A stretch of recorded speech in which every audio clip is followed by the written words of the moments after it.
seminar on managing labor and productivity and hospitality with benchmarking and kind of continuous improvement plans. But David has a very long resume. He's written books. He's a mentor in the hospitality space. I've read a ton of his articles. There's going to be hundreds and hundreds of his articles. He puts on workshops. He's written a book, and he's a CHAE and a member of HFTP as well. So we're really excited to have him and glad that he's here. And you can, if you ever need to reach out to him, I'm sure he's going to give us his information. But thank you, David, and welcome. Thank you. Thank you, Jennifer, for that introduction. Welcome, everyone. I'm excited to be here with you. I'm not around the Boston area, but I am a little further north in Portland, Maine. So hopefully I'll get a chance to actually visit the New England chapter sometime in the future. I just moved here from the West Coast in 2019 and just getting settled, and we know what happened. So like all of you, sorry, my screens, there we go. Like all of you, you know, we've been in a crisis for the last year and a little bit, and it looks like we're getting ready to come out of one. And my message to all of you from the very beginning is, like, don't let this opportunity go to waste. In every thing we have to deal with, there's always opportunity. It's just a matter of looking for it and finding it. And today we're going to talk about the opportunity you have to create some really effective tools to help you manage your business better. And we all know our biggest expense is payroll, and staying on top of it, especially coming out of, you know, the kind of slowdown we've had, is really difficult. And in my experience, I've dealt with probably 5 or 6 recessions, you know, the Gulf War and SARS and the financial crisis and whatever else, 9/11. And it always seemed to be the same. We'd come out, and then, you know, a few months, a year later, we're back to exactly where we were with all of our bad habits and all the things that we used to do before, because business just kind of takes over, and we get so busy, and our operating managers get so busy.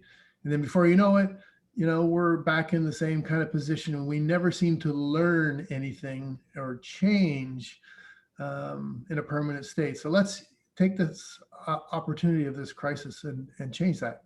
So welcome to the workshop. Be sure to stay to the end, because I have a gift for some lucky winners that it's going to be courtesy of HFTP New England. There's lots of actionable content today. Again, if you stay to the end, you have the opportunity to get a copy of the entire presentation, all of the information, all of the data that's associated with what I'm going to teach today. What I'm going to be laying out today doesn't require any systems. All you need is a piece of paper, but Excel works a lot better. You don't need to buy any software or any apps. It's applicable for any kind of hospitality operation, clubs, hotels, restaurants, anywhere where you have a lot of payroll. So what I want all of you to do right now is put down your distractions, put down your phone, stop looking at the split screen, stop listening to Spotify, whatever else you're listening to at the same time, and pay attention. This is time that's been carved out by HFTP New England for you guys. And I want you to all think about what is the one thing you're going to action from today's workshop. So today's lineup, we're going to be talking about EFTEs, how to calculate them, how to calculate rooms and food and beverage productivity, how to use these measurements in your financial statements, how to be able to benchmark this information so you can continuously improve your business. We're going to talk about staffing guides, payroll dictionaries, and a few other things. But before we get going, I always like to remind my clients when I'm doing workshops with them that this is not accounting. This is business thinking that we're dealing with. All of your organizations have accountants to do the heavy lifting, to do the month end, to do the journal entries, to reconcile the accounts. We don't want any of the operational people to do that. Please don't do that. We'll look after that. But what we want them to be better at is business thinking. And really, it's our role as financial leaders and I imagine that a lot of people on this call today, because it's an HFTP call, are financial professionals in hospitality of some sorts. You know, your day job is to balance the books, but what you're really going to get paid the big bucks for, and what's going to get you ahead in your career, is the ability to lead your team so that you become the trusted go-to person when it comes to how the business operates financially. So you can educate and teach all of your leaders what they need to do when they're running their department, so that at the end of the month, we have a great result. That's your job. That's the big job.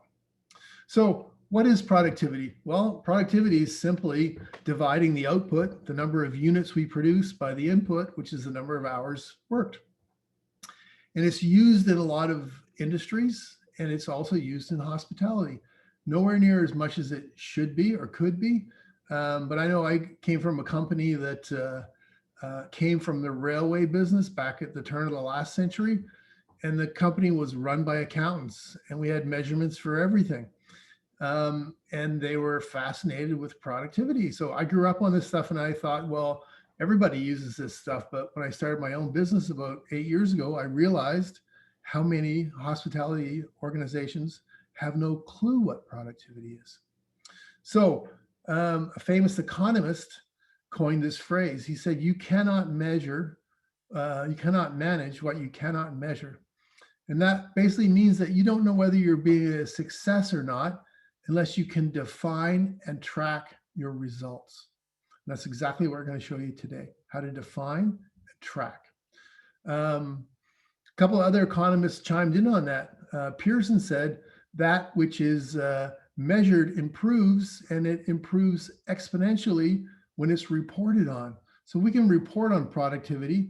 We're going to take a step further in the process. We don't need to just measure it. We need also to report on it. And then Monson said, when performance is measured, performance improves, and performance is measured and reported back, the rate of improvement accelerates. So bringing these measurements into your organizations is what it's all about.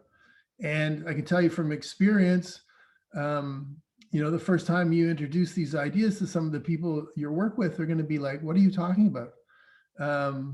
But stick with it. It's one of these things where it's a bit of a cultural swing. And as we all know, in hospitality, there's very few things that are a one-shot deal and we're done, and it's just all working fine. So just keep that in mind as well as we move forward. So if we were building cars, we would be fascinated with one thing, and that is, how many hours does it take to make a car? And that's what automobile makers do around the world. They measure this stuff like many other industries. And then what they do is they innovate and plan and engineer so that they can reduce the amount of time it takes to bring something to market. That's what it's all about. But we can do exactly the same thing in hospitality. And I know a lot of you work in clubs, and a lot of you work in big hotels, but just taking the example of a small hotel prior to 2020, let's say a 75-room hotel that ran 75% occupancy, well, it produces over 20,000 units of rooms productivity. That's more than enough to measure productivity. We take a look at a restaurant, a 50-seat restaurant that produces 3 turns a day. It produces over 55,000 units of production of customer cover served every year. Tremendous amount of volume.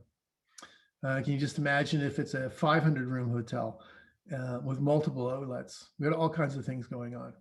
So why would you bother to track productivity in the rooms department, for example?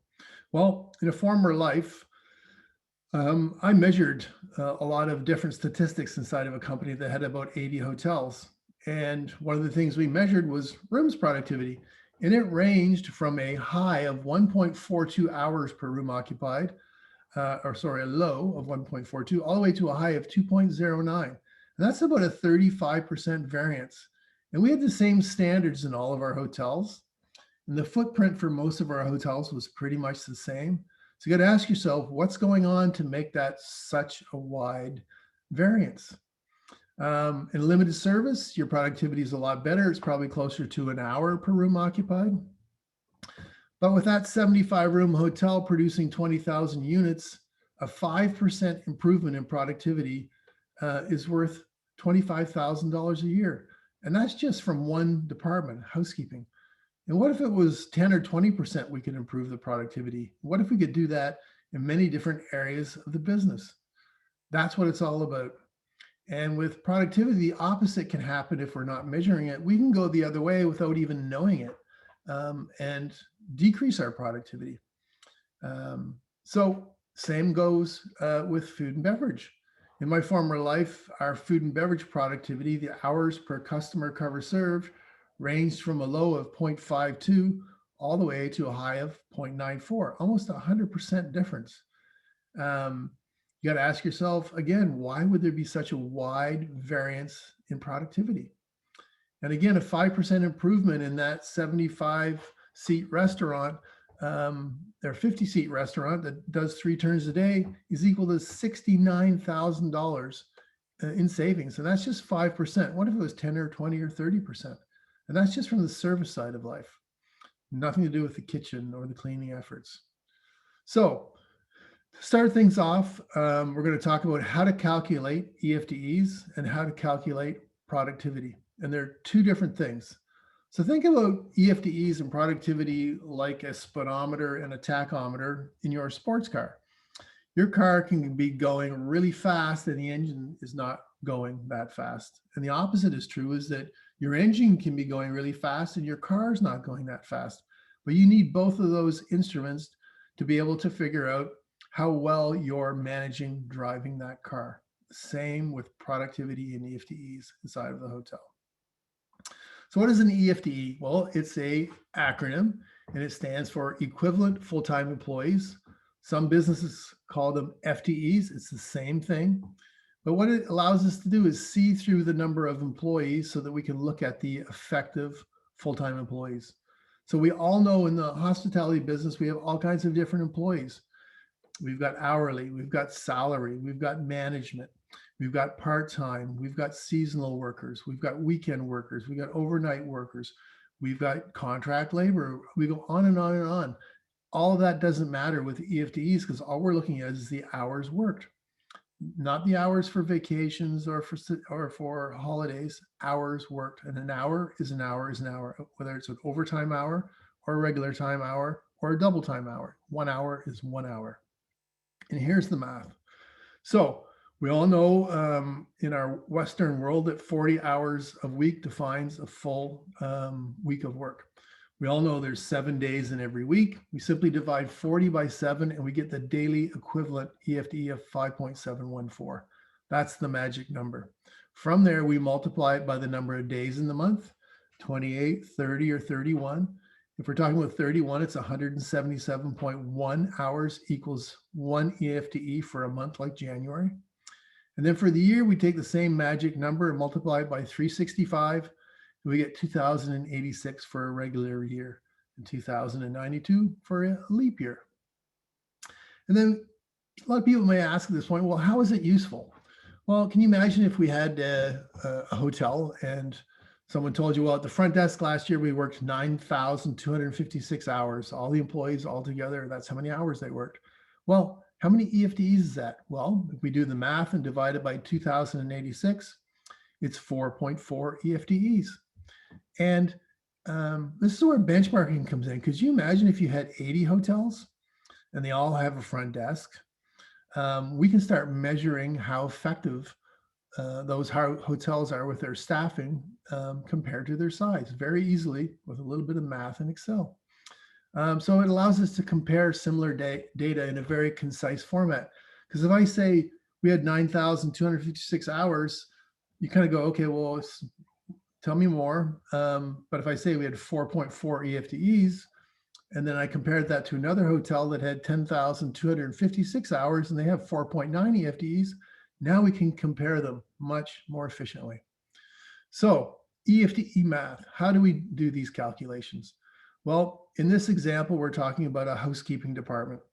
And across the top, I have the hours that relate to a day, a month with 31 days, and a full year.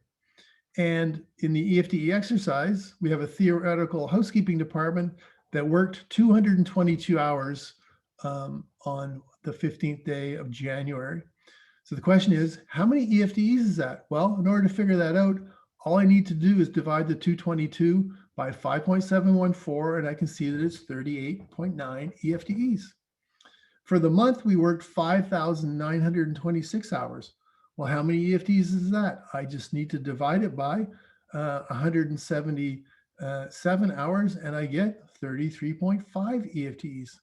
And then for the entire year, we worked a lot of hours. And how many EFTEs is that? Well, if I worked 76,000 hours in a year, 76,255 is 36.6 EFTEs.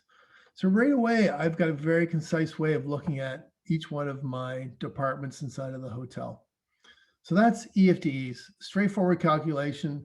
All you'll ever need to know to calculate EFTEs is the number of days, the number of hours, and those three dividing devices, 5.714, 177 for 31 days, and 2,086 for a full year. Now we're going to switch gears to productivity. What is it and why is it useful to understand and track? Well, again, if we were building furniture, we would want to know how many hours it takes to make a table that we're going to sell for $1,700. Got to know what the cost is. Well, we can do exactly the same in rooms and food and beverage inside of our hotels. So when we talk about hotel productivity, the big one, the big kahuna is hours per room occupied in the rooms division. What are the total hours worked in the rooms division according to the uniform system of accounts for the lodging industry? In what different areas? And how many EFTEs do we have? And what is the productivity? And a lot of people ask me, well, why is this, why David, do you think this is the best way to measure productivity? Because a lot of us grew up on labor cost as a percentage of revenue, all of those different metrics. And if nothing else in the last year, we've proven that measuring something to revenue is pointless. Because if the revenue goes up, I look like a star. If the revenue goes down, I look like I'm asleep at the switch. But if we're simply measuring the number of units sold by the number of hours worked, we've got two constants that we can rely on. And as a manager of that department, what do I want that person to focus on? They have no control over how many customers come through the door. They have no control over what goes on inside of the hotel that drives the business. But one thing that they do control is they control the schedule. And I want them to focus on the schedule and manage the productivity both before and after with the schedule. So with productivity, we have a little exercise we can do as well, where we take the same information for that theoretical housekeeping department, and we look at a day, a month, and a year. But now, not only do we know the number of hours of work, we also know the number of units of production. So on the 15th day of the month, we sold 350 rooms, and it took 222 hours in the housekeeping department. My productivity is 0.634. For the month, to produce those 5,925 hours, I was able to manage 9,925 rooms. That's 0.596. And for the entire year, it took 76,000 hours for me to be able to manage 139,000 room nights. My productivity is 0.545. So just a quick test for all of you, which is the most desirable number on this page? What productivity is the best? Was it for a day, a month, or a year? And the answer is, it was for the year. With productivity, when we're measuring hours per room occupied or hours per customer cover served, the lower the number, the better. And that's what you want to teach your people to focus on. All right. So labor productivity, key business indicators. What are those key business indicators for the hotel that we want to be able to capture? So some popular KBIs in the rooms division are room attendant KBIs, separated from housekeeping KBIs. So that's everybody else in the housekeeping department. I know a lot of hotels have everybody working together, but That's also a good way to look at it, but it's even better if you can separate room attendants from the rest of the housekeeping people, the laundry people. Then you have the front desk typically. In a full service, full scale hotel, you're going to have a reservations department. You're going to have a guest services department with all the bellman and doorman, concierge. All of those can be separate buckets. In food and beverage, we've got kitchen production, we've got kitchen cleaning, and then we have food and beverage service. Everybody working on the other side of the door to serve the clients. And on top of that as well, we can have additional positions and classifications at full scale properties. So establishing a baseline for your productivity. This is the very first step. If you don't track EFTEs and productivity and you want to start this is how you start the process. This is what you need to do. You need to define your buckets. Back to what I just had on the previous slide. What are they going to be? Room attendants, housekeeping, service in food and beverage, cleaning, kitchen production, and then go back and look at your data. Look at the number of hours worked and the number of rooms produced and covers produced historically. And I would recommend going back and doing the entire year of 2019. Obviously, forget about 2020. Even go back and measure 2018 and organize your data by month. I'll show you what that looks like in a minute. But where do we find this data? Well, we find it in time clocks. We can even find it in, the old-fashioned sign-in sheet. Payroll records are a great place. We want to be cognizant of whether we're using the cash or the accrual method of accounting for your expenses, your payroll, and adjust accordingly. And remember, an hour is an hour is an hour. And we just want the productive hours. We don't want vacations and we don't want holidays. And then this is what we're going to end up with. We're going to end up with a spreadsheet where we have the number of hours worked in each one of the buckets for each one of the months, organized by rooms and by food and beverage. And then we're going to simply input the number of rooms sold and the number of customer covers served. And then we can produce the productivity in each one of our months. We can also produce the productivity for the entire year. And this gives you your benchmark. And you can take two hotels that are completely identical in almost every way, shape, or form, and they're going to operate differently inside because they have different customers, they have different staff, they have different business levels, they have different things going on, they have different management practices. But this is where, once we start comparing productivity of hotels, and again, if we've got a bunch of hotels, we're going to start asking ourselves, why is one hotel so much more productive than another? What are they doing right? And on the flip side, what are the other hotels doing that they need to stop doing or improve? How can we learn from each other? And that's really what the benchmarking process is all about. And again, looking back in my career, when I did those benchmark reports every quarter, the whole goal was to create intelligence around how we manage certain aspects of our business so we can continuously be improving. And without productivity measurements, you're never ever going to get to that point. And like Mr. Drucker said, you can't manage what you can't measure. So we need to start measuring this stuff. So how to put wheels on this going forward, because it's great to measure it, in every month-end report, or, maybe put it into my budget. That's very useful as well. But where we want to really affect the business is we want to teach people to schedule using productivity. So David, here's, yes? we have one question before we jump onto the scheduling piece, because Sure. I think it'll be important when it comes to that. Jason's asking, do you include the executive housekeeper in the housekeeping numbers, and the same for like your front office manager, or are you just using your hourly associates? Use all employees, both hourly and management. Okay.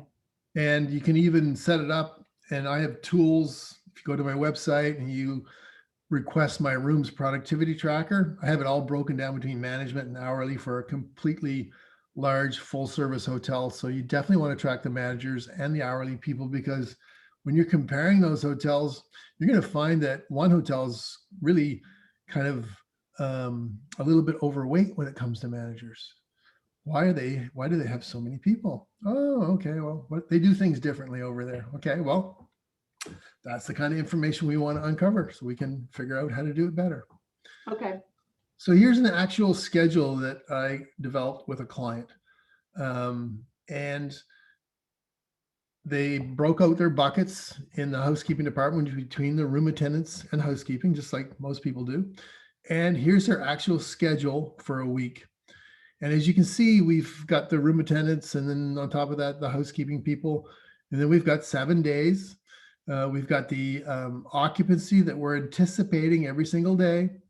We put in the people, their schedules, the number of hours. We total the hours for each day. And then we do the same for housekeeping. We total the total hours for each day. This is exactly what your schedule looks like. But now what we do is we do a little math at the bottom, and we calculate the productivity for these 2 different buckets of our housekeeping department. And we look at the productivity. And this schedule is done ahead of time. So perhaps I'm the rooms division manager or the assistant manager or the GM or whoever, the operations manager, reviewing the schedule, training my new housekeeper. And I say, well, hold on, let's look at how we compare to our baseline. And I can see that your schedule here in March has a productivity in room attendance of 0.63 and housekeeping of 0.39. If we look historically, we can see the productivity last March was 0.59 and 0.33. What I want you to do is go back and have a look at your schedule, take a really close look at it over the next 7 days and try and improve it. Okay, I can do that. Good enough. So this is exactly what happened. A week later, we sit down and we look at the schedule, and the housekeeper was able to effect 6 changes to the schedule that was proposed. 1 shift was actually eliminated, and 5 others were actually just modified, dropping a couple of hours here and a couple of hours there. And as we know in our business, it's a couple hours here, a couple hours there. That's what adds up to everything. But at the end of the week, we compare the actual productivity, the real productivity, with the real rooms occupied, with the real hours worked. And we see that it's 0.56 and 0.346. And again, it's very close to where we were with our results from the previous year, much more in line. So got to ask ourselves, well, so what? What was the result, David? Well, we managed to save 27 hours on this schedule. But we did that by asking them to simply achieve what they achieved the previous year. We didn't ask them to do anything they haven't done before. And we can show them that. And that's a powerful distinction. Rather than just telling someone you need to cut your labor, we got to say you need to achieve your productivity. We need you to get in line with the productivity. And what if we do this each week inside of our business and we train all of our managers? This is a smaller hotel and just 1 department inside of the hotel. But as you can see, this one example, if the same thing happens every week, we produce $35,000 in savings. And that's just from the housekeeping department. So what we want to train our managers to do is to focus on the schedule and then track back to that and focus on beating the productivity. Beat the productivity for the month, beat the productivity for the year. There's going to be days when we're terrible. You know, it's slow. Nobody's going to run a productive operation. But we also know there's days when we have groups in and it's 3 days in-house and we have very few arrivals and departures. All the rooms are stayovers. It's easy to be super good with your productivity then. And I always tell people that measuring productivity, it's like playing baseball. So when we play baseball, if I'm playing for the Red Sox, we don't have to win every inning. We simply have to win the aggregate of the innings to win the game. That's the way it works. So I'm going to lose some innings, but I'm going to also win some innings. And what I want to focus my people on is winning the game. The game is the month. The game is the year. They're going to have some terrible days, but they're also going to have some great days. Focus them on the end game, which is beating the month and beating the year when it comes to productivity. So as my mother used to say, many hands make light work. Train all of your managers to do this in your operation, in your rooms, in your food and beverage. You can also apply this to other areas like your spa and your golf or whatever. And it's not quite as linear, but once you figure out what your productivity is, it's powerful, powerful information. So another way you can apply this baseline information, and you keep track of it every month, is you can apply that to your budget. So as soon as your revenue manager gives you the occupancy next year for every single month, you plug in your productivity figures and you have the hours of work inside of all of your operating departments, just like that. And then typically what you're going to want to do is focus your managers on giving you an improvement in productivity. So let's imagine that the productivity last year in the rooms department was 1.5 hours per rooms occupied. Their goal next year should be 1.475. Give them a goal where they can achieve something, and forget about the dollars of payroll, because those are all driven by wage rates. Those are driven by market conditions. Those are driven by what happens in benefits and supplemental. All of that is really outside of their control. But what they can control is the schedule and the hours worked. Focus them on that. So from there, when we're looking at our budgets, and we all strive to get our operational people to do their budgets, but we all know when they do that, they come back to us with all kinds of things that we can't afford anyways. Focus them back to the productivity numbers. We know what the productivity targets and the historical results are for each month. We can show them where they need to fix their budgets so that they're presenting information that's going to be helpful in the end, that I'm actually going to be able to use in the consolidation of those budgets. We can do this in all areas, rooms and food and beverage. So in order to help accomplish that, there's a couple of tools we want to develop. Staffing guides is one. We want to make sure that every single manager in the operation has a guide where they've got two things. They've got a defined, approved list of fixed positions. And we all know everybody wants to add this and they want to add that, especially, can you imagine what the battle cry is going to be like this summer and this fall? I need this manager, I need this manager, and people are going to be coming at you left, right, and center. When you do your budgets, you've got to really carve out a staffing guide where you've got an approved list of management or fixed positions, whatever you want to call it, and stick to it. And the second thing is variable. You want each one of your managers to develop formulas. So imagine if you're running the front desk, your staffing guide for your variable positions on the front desk needs to be based on arrivals, departures, stayovers, different business needs from different customer segments, whether it's group or individuals or corporate, but develop a formula that drives that budget so that we can get more scientific about actually how we're producing this schedule each week, and that will produce much more predictive results. And then the other tool we want to employ is the Payroll Dictionary.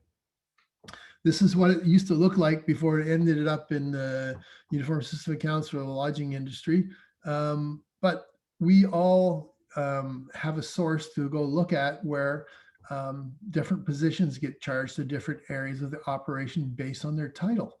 So figure out where all those are, and then steadfastly make sure that nobody changes any of that. And if they do introduce a new position, that it ends up in the right bucket.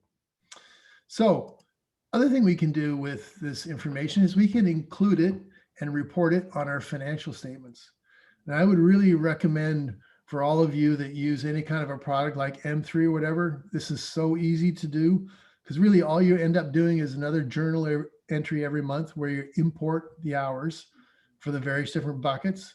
And then you divide it by the occupancy that's already there, and you divide it by the covers that you should be recording in your F&B outlets already. And you will magically get information that looks like this.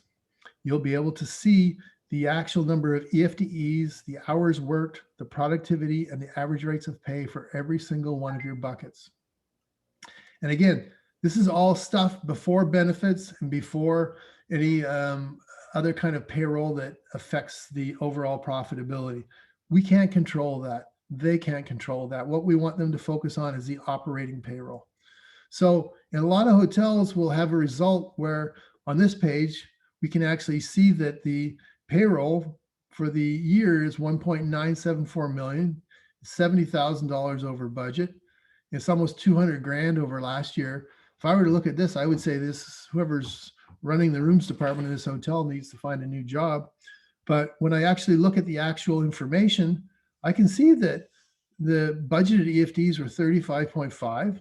Well, they only had 35.6. The occupancy is slightly up. The hours worked are 74,000 compared to a budget of 74,000. They had fewer last year. But when I look at my productivity, it takes into account the volume of business. We actually ended up at 1.45 hours per room occupied. The budget was 1.48, and last year was 1.47. They actually did a great job of managing the productivity, even though we had an increase in the payroll of 70,000 to budget and almost 200,000 last year. And if you're not tracking productivity, you're not measuring EFTEs, you'll never know that answer. And you'll be chasing the wrong thing. All right. So, Hey, one more question. yeah. It relates to that. How do you balance improving productivity against quality? Well, standards are standards, and we want to make sure that we maintain those. So, I always say that, when we hire a new housekeeper, I'm not hiring you to be less productive than the last person. I want you to figure out how to maintain the standards and do it with less payroll. And that's a challenging statement, but at the same time, that's what we want people to do. We want people to be innovative. We want people to take advantage of their network and figure out what the latest things that we can employ are that will help us be more productive. Maybe it's working in teams. Maybe it's giving my people on the floor different tools than they used to have. Maybe it's better communication. Maybe it's better morning meetings. There's 100,000 different things we can do to figure out how to be more productive in the hotel. And the hotel business is a game of inches, right? In a 100-room hotel, we're going to be selling 25, 30,000 rooms a year at 75% occupancy. What's a minute here, a minute there? That's where it all adds up. So I need to stay on top of that, because if I don't, the opposite happens and I can go in the other direction and I will never even know it. Good question. Any other questions at this point? Yes, there is. Hold on. Do you have a way to measure quality? And actually somebody else suggested guest service scores. Is there a way to tie the productivity to guest service scores? Have you tried that? Yeah, absolutely. And again, I used to work in a company where we had what was called the balanced scorecard. And if you're the housekeeper, your bonus is based on a few different things. And one of them is your employee opinion survey score. It's also based on the guest service score. It's also based on your productivity.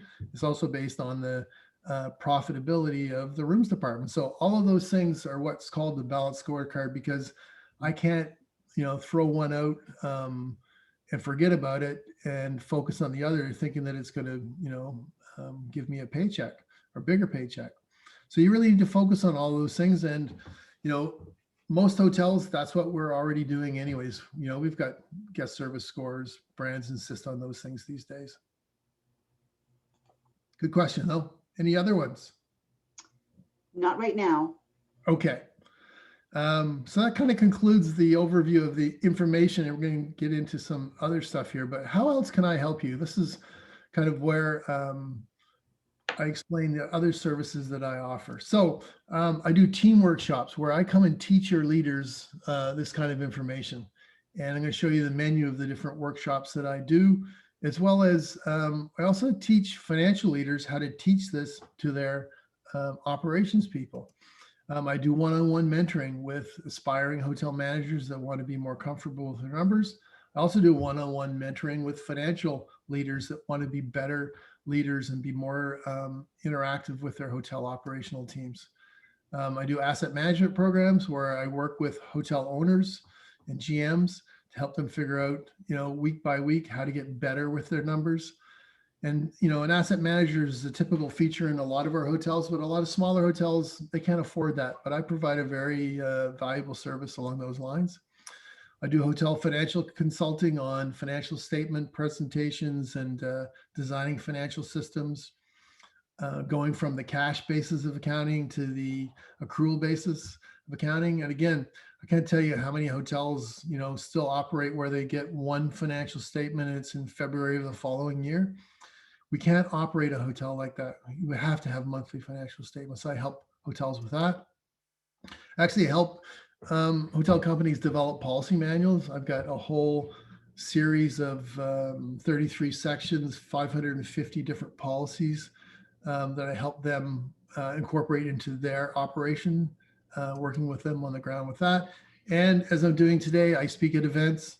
Before COVID, I used to get on a plane at least once a month and go to some conference or something and speak about financial leadership and about what we can do to develop financially engaged leadership teams. Now I do that virtually. Actually, I kind of like that a lot better because I get to have dinner in my kitchen every night. But yeah, so I also offer and give away a free guidebook. If you go to my website, it's going to ask you for your email. I don't spam you or anything, but you'll be on my list. And like Jennifer was saying, you'll receive a copy of my blog every Monday morning. I've been writing now for over 5 years, a different blog every week, unique. And I'm going to be doing that going forward. As long as the sun keeps coming up, I'll be writing. And you get a free copy of that every week, as well as a bunch of other tools that I send you. So again, I don't spam you with anything, and it's just great information. So that's how I can help you. And reach out. I'm going to supply my coordinates at the end. If that's something you're interested in, I can discuss how all of that works. But I did want to focus just briefly on the workshops and the one-to-one mentoring series that I do for operational people. And it's designed and laid out so there's actually 10 different modules.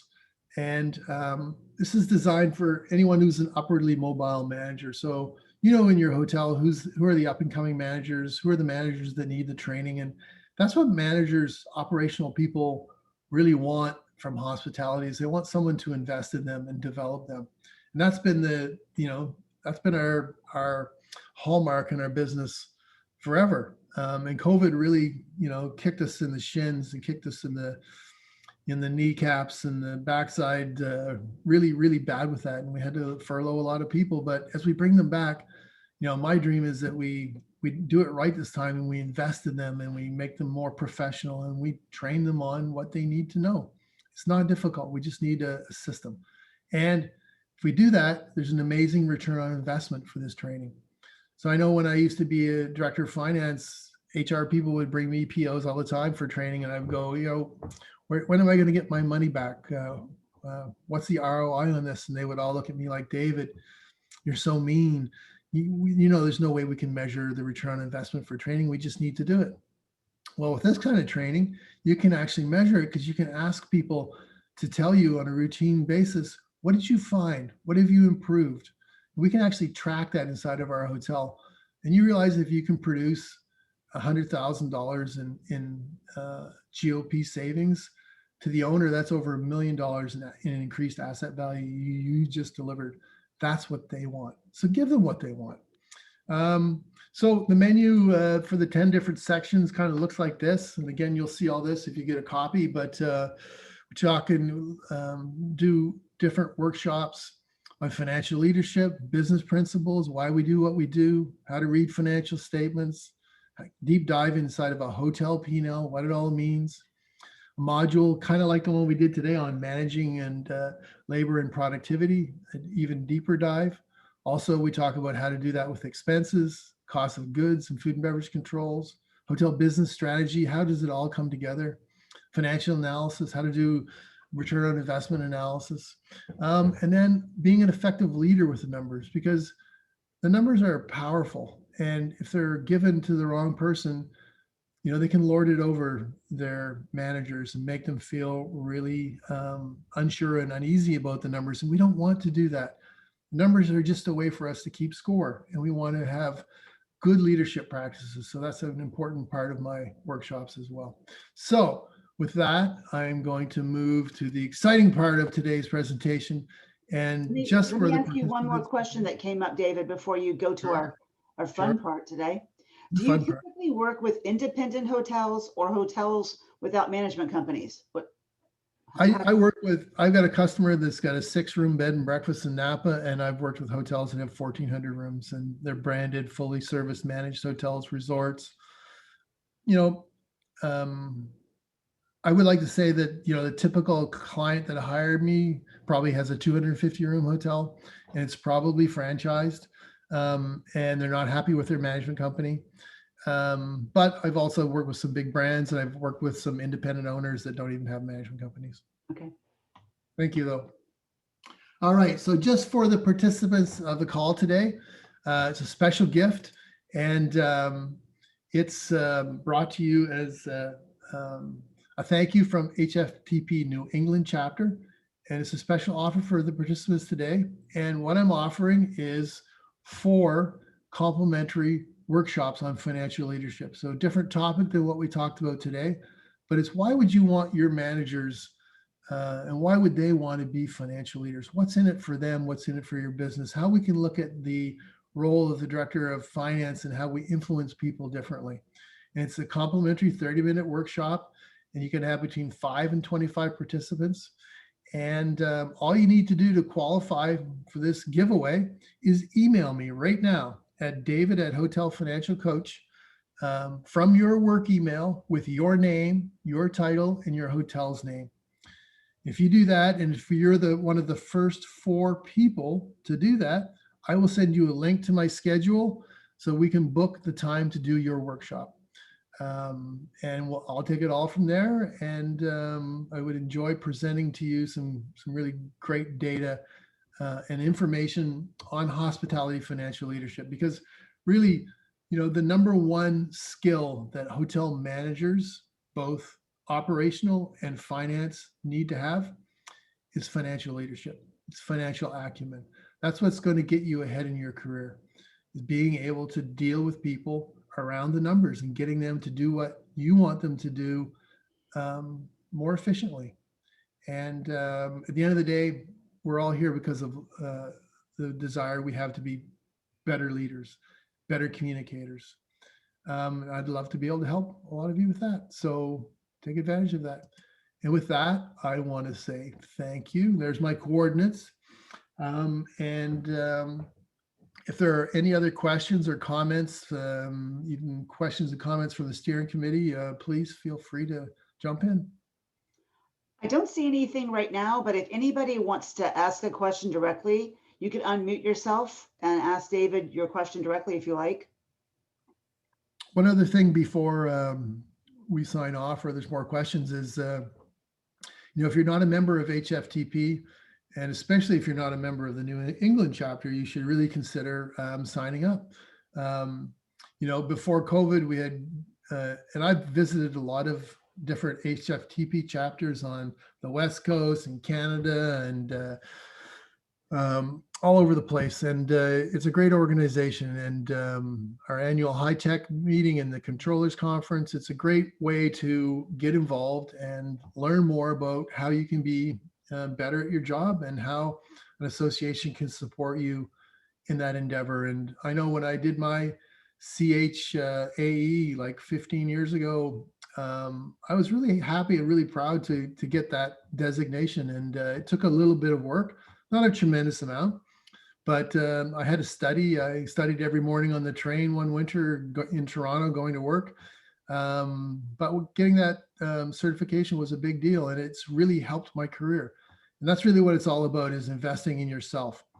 Same with the work that I do. It's all about investing in your hotels and yourself and the ability you have to manage and influence your business. And that's really the fun part about being a director of finance and being a controller, is being that person that people rely on and trust. So HFTP can really help you in that regard. It's a great association. So I encourage you to sign up. I even think they have some special incentives right now to become a member. So I'll go to their website, look it up, send some notes to the people who are the organizers on the LinkedIn page.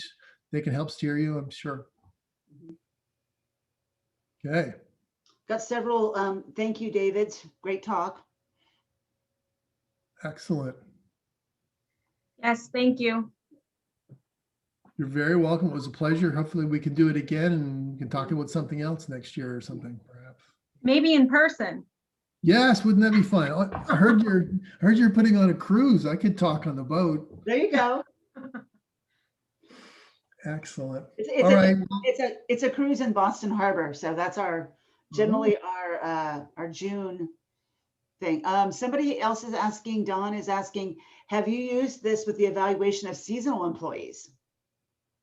Have I used this with the evaluation of seasonal employees? Well, again, in our of work is an hour, whether you're seasonal, full-time, unionized, non-unionized, management, doesn't matter. All we're doing is tracking the number of hours of work. So we would incorporate their hours, those seasonal people, into this as well.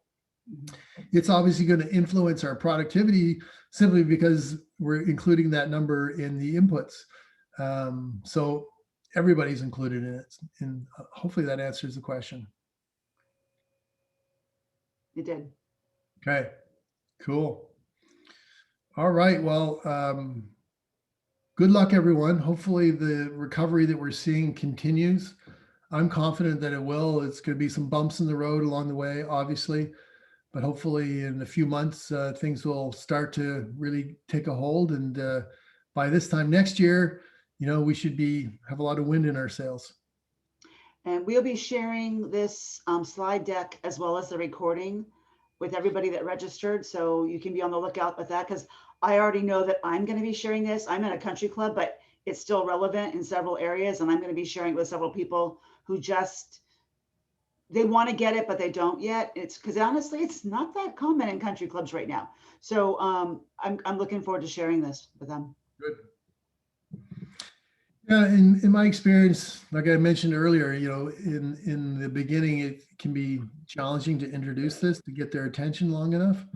But if you show them what it's all about, sit down and use this format and give them a little educational workshop, you'll get a couple of people that are like, oh, I get it. Yeah, that's pretty cool. And then all of a sudden they're onto it. And then all of a sudden it spreads.